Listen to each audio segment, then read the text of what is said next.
ಹೇಳಿ. ನನ್ನ ಹೆಂಡತಿ ಕಳ್ಕೊಂಡ್ಮೇಲೆ ನನಗೆ ಬದುಕೋ ಆಸೆನೇ ಇರಲಿಲ್ಲ. ನನ್ನ ಜೀವನನೇ ನಿಂತೋಗಿತ್ತು.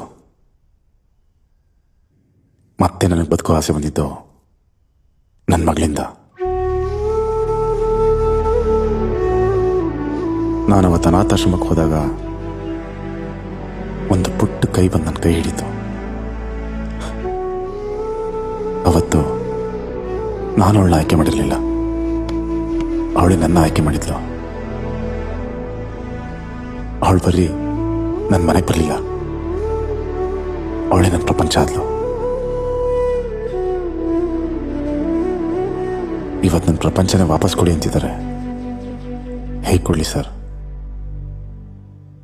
ಈಗ ಒಂದು ವೇಳೆ ನಿಮ್ಮ ಮಗಳೇ ಅವ್ರ ತಾಯಿನ ಆಯ್ಕೆ ಮಾಡಿಕೊಂಡ್ರೆ ಏನು ಮಾಡ್ತೀರಾ? ಬಿಟ್ಕೊಟ್ಬಿಡ್ತೀನಿ ಸರ್.